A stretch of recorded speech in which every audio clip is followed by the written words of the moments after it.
I get a feeling it's going to be a riot.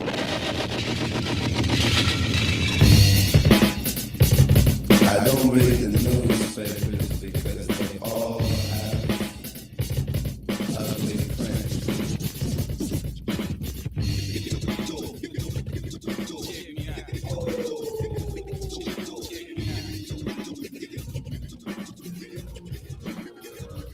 At the starting of the week, at Sunday talks, you'll hear them speak. It's only Monday. Negotiations breaking down. See the leaders start to frown. It's more than Monday. We are back with another edition of your favorite morning show, The Daily Dose on the Gorilla Radio Network.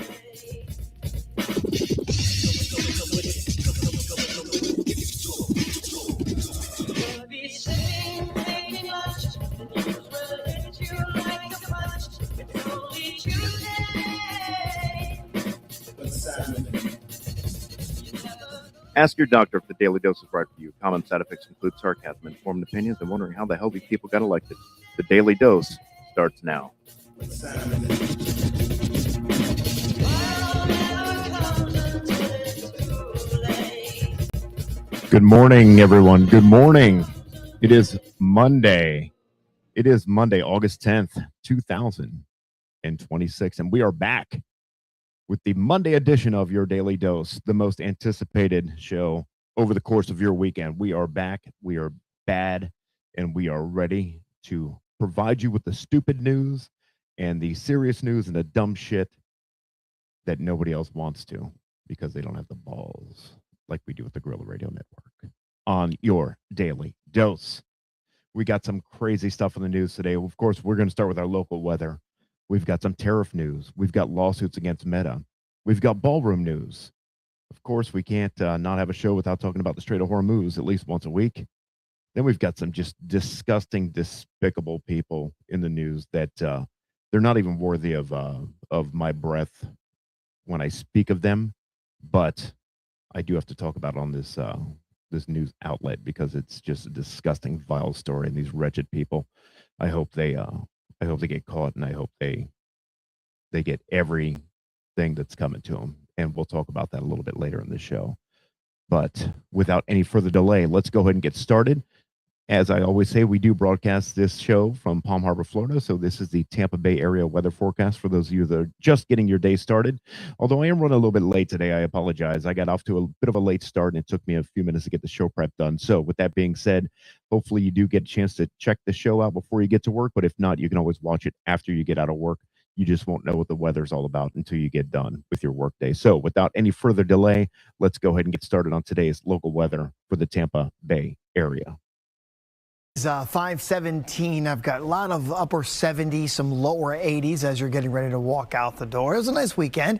We had rain both days, both Saturday and Sunday, in many spots. Now, starting today for about 5 days or so, we're going to lower the rain chances. We've had a couple of weeks of well above normal rain chances. Now we're knocking them down. I'll show you why in just a second. Kind of that little southeasterly wind for you moving across the state today. The difference is not sitting here at the surface. We have plenty of moisture at the surface. Our dew points are in the mid to upper 70s. This is what we call our water vapor loop. So you're not looking at the clouds, you're looking at the moisture in the mid levels of the atmosphere. Here's your color code at the top. The yellow is drier air. You see all of this drier air in the mid levels. That's going to choke down the rain chances. So instead of our 50 to 60, even 70% rain chances, they're down to like 10 to 20% over the next few days. And you can see with our, our Fox weather model, there'll be a couple. Listen, there'll be a couple of isolated storms, folks. We're just not going to get a lot. And that's today. You go into tomorrow, it's not going to be much different. Wednesday's not going to be much different from there. So let's just say we're holding on to these 20% rain chances all week long, which means a whole lot more heat, right? When the rain chances are high, a lot of cloud cover, the heat's down. But when the rain chances go down, the opposite happens and the heat goes up. So we'll be in the low to mid 90s with a heat index over 100 today, and just that quick little 20% rain chance for you later this afternoon. Warm, muggy tonight with a low of 78. Rain chance at about 10 to 20% again tomorrow, with your high around 93 to 95 degrees. And for boaters, just looking at a nice light chop on the coastal waters. The water temperature sitting at a solid 86 degrees. And our next 7, really, this is just a very opposite of last week. It's going to be a lot of low to mid 90s this week, with 20% rain chances each day. All right, there you go, everybody. It's going to be hot, humid, nasty, disgusting, as always, in the beautiful sunshine state of Florida. It's been raining quite a bit lately, so I can't complain. The weather's been decent. So, I mean, we got a little bit of a hot snap coming through. But as of recently, most recently, the weather's been actually rather comfortable and enjoyable. So, for once, I'm not complaining about the weather. But I'm sure after today, when it reaches upwards of 100 degrees on the feels like scale, I'll be complaining tomorrow morning. So enjoy your day off of me complaining about the weather today, and look forward to me complaining extremely heavily tomorrow morning when I talk about the weather on tomorrow's broadcast. So without any more chit chat, let's get into the meat and potatoes of this show on this beautiful Monday morning. Now, Meta is under fire. Well, they have been under fire apparently for quite some time for basically causing mental illness in the youth of the United States. And a judge ruled that that was actually completely correct. And now Meta, as a company, is forced to pay several hundreds of millions of dollars when the gavel came down. Now, I'm sure that Meta's attorneys, which are probably the best attorneys in the world, I can only imagine, are going to fight this tooth and nail and try to appeal it in some sort of a way. But as it stands at this moment, Meta is been ordered to pay quite a bit of money to the folks that have been deemed mentally health incapacitated because of their actions. Here's a little bit about that. And we want to get straight to that breaking news that could eventually impact every child in America. A new ruling could be a change in how social media companies handle access to kids under 18. And Eyewitness News reporter Carly Gomez is live. Carly, this $567 million judgment could just be the tip of the iceberg. Yeah, that's right. This is huge. This 68-page ruling is being called by some a big tobacco moment for big tech. A judge ruling that Meta is liable for the youth mental health crisis in New Mexico, and teachers are saying they can't teach because kids won't stop scrolling on social media. Now, Meta is asked to now fork up about $500 million into youth mental health funding. The judge sided with expert opinions, concluding that 1 in 10 children in New Mexico has suffered from depression, anxiety, eating disorders, or other mental health conditions because of social media exposure. During phase 1 of the trial, expert testimony said that Meta knew its technology could be addictive to kids. It was just a matter of time before this reared its ugly head. You know what I mean? I've been saying for years, and, everyone's probably sick of me saying it. And, I use, obviously, social media for this broadcast and for a barrage of many other things. You know what I mean? I like to go on to Marketplace on Facebook and take a look for things that I really don't need to buy, but I certainly can't live without. I do that quite frequently. Obviously, I'm on YouTube with the show. I'm on Facebook with the show on live. We've got Twitter accounts, and we've got all sorts of different streaming options that you can listen to our show and watch our show on different platforms, Spotify, iHeart, blah, blah, blah, so have you, so forth, so on and so forth. But I've been saying, for years that the social media machine will be, in fact, the fall of modern society, powered and fueled by the internet, which would be the host of the social media machine, which is killing people. I've been saying it for years. I mean, you look at these school shootings, you look at everything that's going on horribly in the news. Is it coincidence that there's been a recent influx in school shootings since the internet has become what it is that we know today? Absolutely not. It's not coincidental. These kids are on there. They're being bullied. They're being, forced into corners, basically digitally by their I guess, their peers, and they can't figure out a way out. And, they think in their own, small undeveloped minds that the only way out is either suicide or to go and prove your point that you're not you know, you're worthy of attention.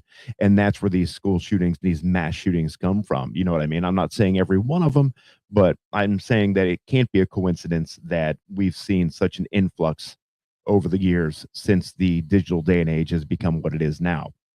You know, pedophiles and sick people have always been there, but now people are like, oh my god, I can't believe there's so many pedophiles out there living in my neighborhood. And you know, how are these sick people, these sick people have always been doing these sick things. We just have more information now because of the internet. Now that might be a good thing, that could be a blessing, or it could be a bad thing in that light.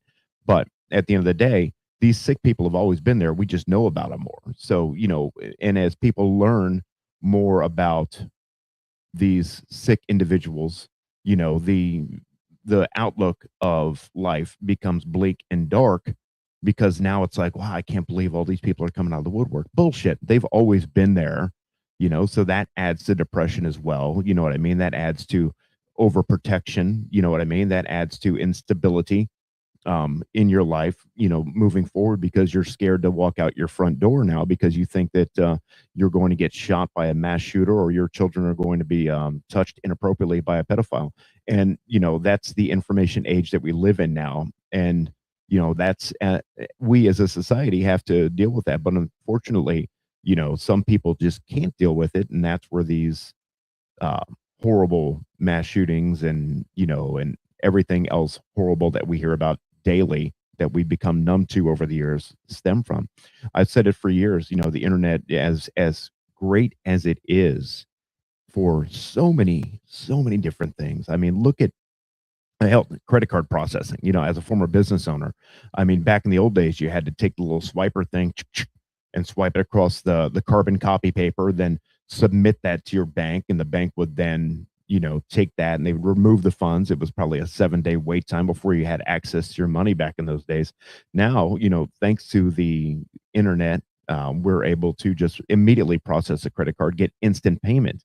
As business owners, that's an invaluable tool moving forward, because you know, sometimes the bills, you know, don't get paid when you don't have the funds, and the access of availability of funds certainly makes it that much easier to operate and keep your cash flow positive in your business setting. So there are some really good things. That's just one example that I can think of right now that the internet is good for. It's great for many things, but it's also, as great as it is on one side of the coin, it's horrible on the other side of the coin. So I mean, cell phones, I mean, look at this. We've got literally our phones that we carry around in our pockets now are more powerful than the original computer that was created, that took up an entire city block, and we've got those in our pockets, and they're pretty much disposable at this point, you know. So we do have many great things that came from the internet, but again, with the greatness, there will always be horrible things that come with it as well, you know. So we'll see. You know, these mental health facilities and these different you know, funds that are set up, you know, Meta has to pay them in order to research and fund the mental health epidemic that we're going through right now. So hopefully they man up and they admit fault, and they don't try to challenge this, and they just pay up the money. God knows they have it, and maybe some good can come out of this from what they're doing. We'll see. Only time will tell, you know. But back in the news again, you know, we can't go through a show ever without having What It Do with Donnie T. Welcome to the shit show. Every single day, a new flavor of fuckery, 'cause everybody's such. Welcome to What It Do with Donnie T, where the nation pauses to see if anything got done today, or if the presidency is just a full-time job posting on Truth Social all day and all night once again. Let's check it out and see. Now, as we all know, Trump imposed tariffs on these countries, and then the Supreme Court ruled them untariffable. I don't know if that's a word, but I just made it up, and I'm going to coin that. Tariffable. They made them untariffable. So the tariffs continued after the untariffable gavel came down from the Supreme Court. And now Trump is, or well, not Trump himself, but his, you know, Trump administration has been ordered to pay upwards of $100 billion, or maybe, yeah, 100 billion, I think it is. It's a ton of money in fees that were collected, tariffs that were collected after they were ruled unconstitutional. And my question is, we as the taxpayers, are we going to get any of that money back? And this report that I'm about to show you will clarify that. The U.S. government has refunded more than $100 billion to a number of companies for tariffs they paid after the Supreme Court ruled the tariffs were illegal, according to a court filing this week. Apple got about $2.2 billion back last quarter. Amazon, $600 million. Nike, $300 million. But are you and I, who paid higher prices, going to see any of that money? The Tax Foundation estimates tariffs cost the average U.S. household an extra $1,000 in 2025. And because the administration replaced those tariffs with different ones, the average household is expected to pay $900 this year. CBS News Money Watch reporter Megan Cerullo joins me now in studio to break all of this down. So, yeah, we're hearing about these massive refunds. We want to know, okay, show me the money. I mean, there was this process set up by Customs and Border Protection for setting up refunds. Is that just for companies? Can you and I do that? Right. Don't hold your breath if you're expecting to get any money back for those higher prices that we all paid when the. There you go, everybody. So you heard it from them. Do not hold your breath. We will not. We, the people of the United States, will not be getting one single dollar, one single shiny red cent back from the government, even though they stopped producing shiny cents this year. There's still a bunch of them in circulation, and we will not be receiving any of them. So with that being said, recap. Amazon Apple $2.2 billion. Amazon $600 million they received from unjust tariffs that were imposed upon their products during the timeline where those tariffs were deemed unconstitutional. And we, the people that paid the higher costs for these tariffs, will not be receiving anything back. Yet these major companies that turn in billions of dollars in profit annually will be receiving the majority of the money that the Supreme Court ruled unconstitutional. So that's good. So, I'm glad to hear that the people that average about $1,000, the working class folk like yourself and me, we paid an average of $1,000 more last year, and they're estimating that we'll pay an average of $900 more in 2026. We'll know more as the year approaches the end. We, the people, will not be receiving any of that money back. So we, the people that paid the tariffs and paid the fees in order to accommodate the different products and items coming into the country from other countries where the tariffs were hiked, we will not be receiving any of that money back. So that's great news, and that makes me feel really good. So thank you, for not giving us anything back that we paid, that we were told we were going to get back, and that makes me happy to know that. But at least Apple got $2.2 billion, and they also got $1,000 of my money when I purchased a new Apple iPhone, which probably should have cost $800, but because of the tariffs, I had to pay $1,000. So thank you, guys. Thank you very much. I appreciate it. Love you. This is a despicable, disgusting story. Despicable and disgusting. Now, in 2026, we like to think, or we like to say anyway, or we like to try to convince ourselves that these disgusting, despicable acts will never happen again. We like to try to convince ourselves that it's all behind us, and we are moving in the right direction. Now, while we are moving in the right direction, these disgusting, despicable acts are still continuing to take place, and it makes you wonder why this is still happening. And it's because there are disgusting, sick,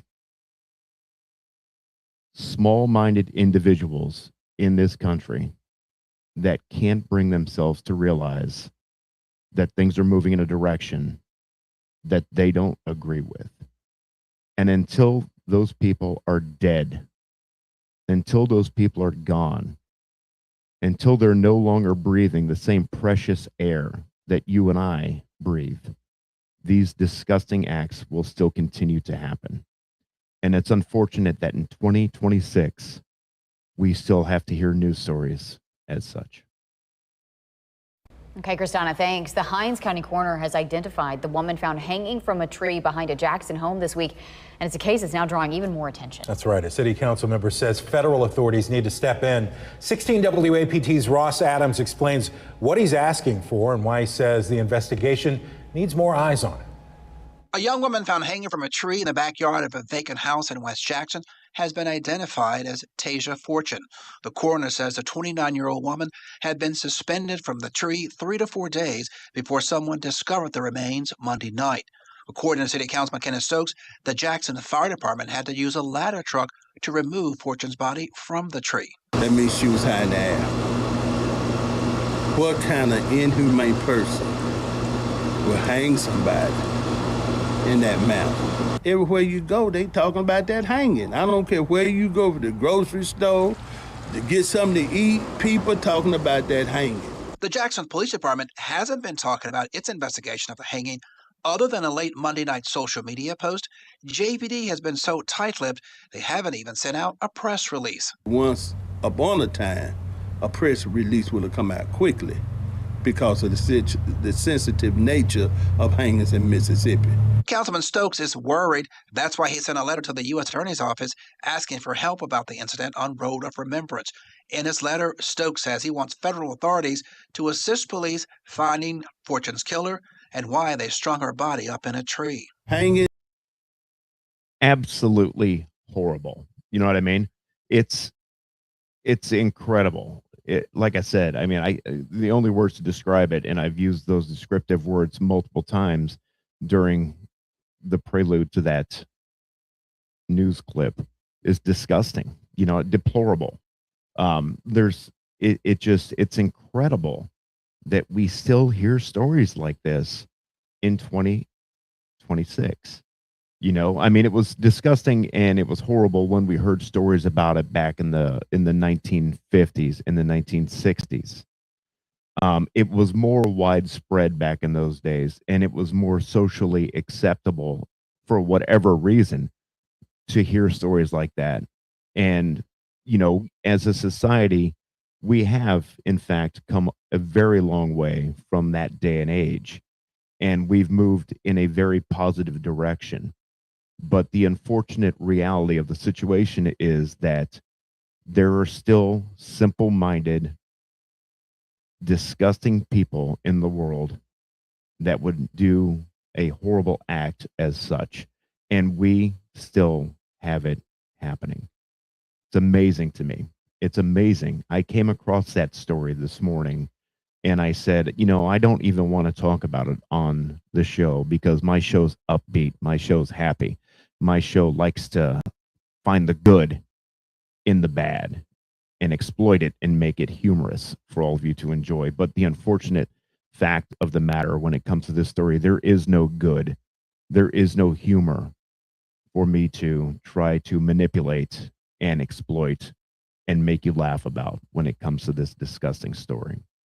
So there you go, people. 2026. We're still dealing with this shit. It's amazing.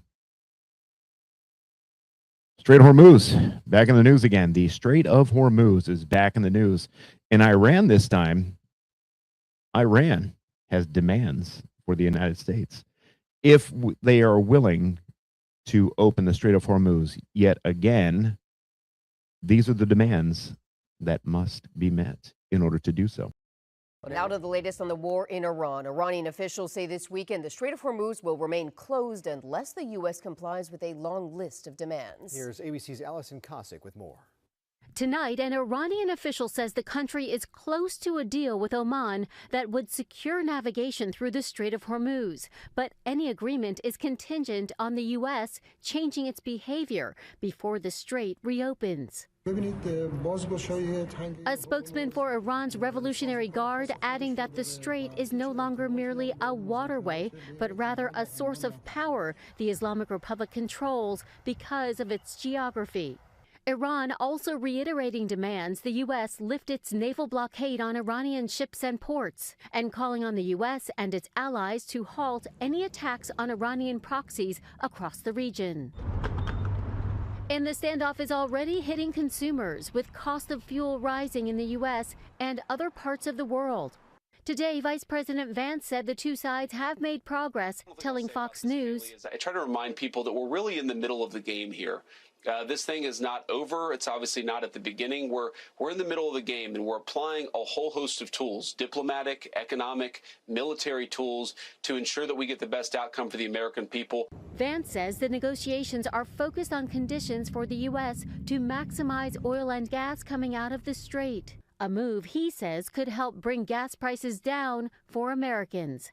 Allison Cossack, ABC. I will believe that when I see it. You know what I mean? They've been saying that for months now. You know what I mean? The war's almost over. We're so close to a deal. Negotiations are on the table. And, you know, JD Vance, look at your face, man. When you get up in the morning and you look in the mirror, do you say to yourself, I'm a good looking man? Because I got news for you, buddy. All right. This has nothing to do with the Strait of Hormuz or the war that's going on. You are just, I've said it before and I'll say it again. I don't know why.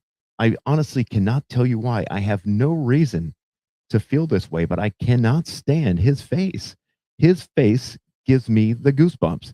His face makes me put my face into a pillow and yell for my mother. That's what his face does. It's bad. I don't know why. I cannot stand that man's face for some reason. But nonetheless, we have been hearing about this nonsense and this bullshit with the Strait of Hormuz and whatever for so goddamn long now. And, you know, JD Vance says we're in the middle of the game. We're not in the beginning. We're not in the end. We're in the middle of the game. Well, newsflash, JD, nobody signed up to be in this game. You know what I mean? When the sign-up sheet went on the wall in the locker room and said, hey, guess what? You know, team event coming up, you know, sign up, put your name on here if you want to be involved with it.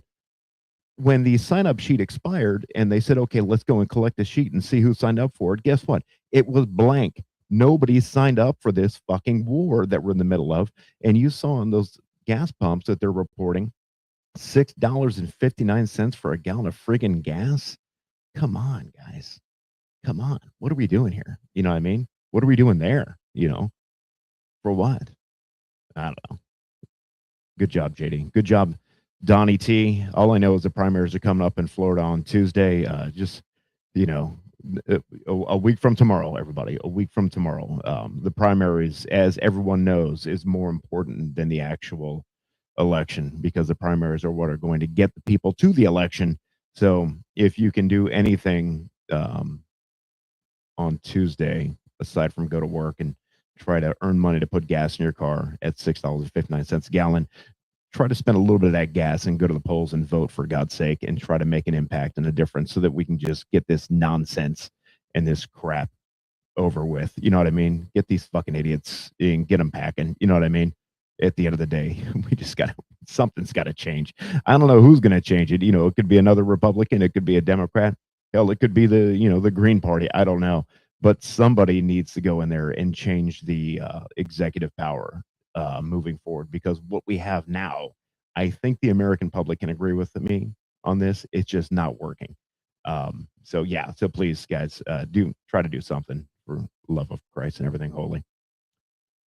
But on the flip side, when you flip a coin, there's always a flip side. So on the flip side, I don't know what that means, but I'm going to coin that phrase as well. See what I did there? I'm going to coin the phrase about the flip of the coin.